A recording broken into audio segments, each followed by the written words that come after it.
Après avoir été agressée, la jeune fille s'enfuit désespérément. Mais ses agresseurs n'avaient aucune intention de la laisser partir. Les voyant se rapprocher, elle n'eut d'autre choix que de plonger dans le lac et de nager de toutes ses forces vers l'autre rive. Mais contre toute attente, l'un des malfrats sortit un pistolet et ouvrit le feu sur elle. Il savait que si elle parvenait à s'échapper et à alerter la police, il serait traduit en justice.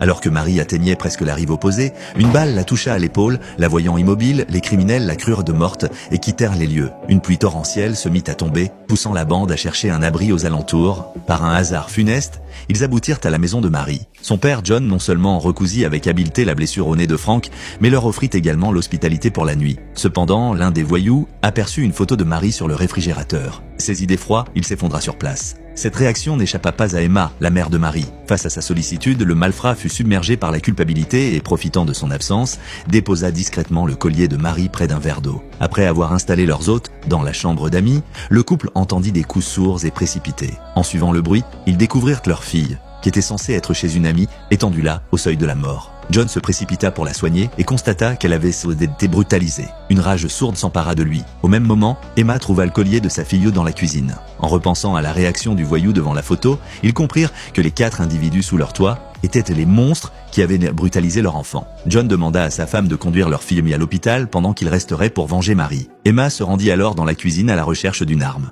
Frank surgit soudain, l'invitant à prendre un verre. Craignant le pire, elle se prêta au jeu. Mais ce qu'Emma n'avait pas prévu, c'est que Frank profiterait d'un moment d'inattention pour se diriger vers l'escalier, où il découvrit Marie, celle-là même qu'ils avaient laissée pour morte. Il comprit alors la gravité de la situation, mais il était déjà trop tard. Ce film s'intitule The Last House on the Left.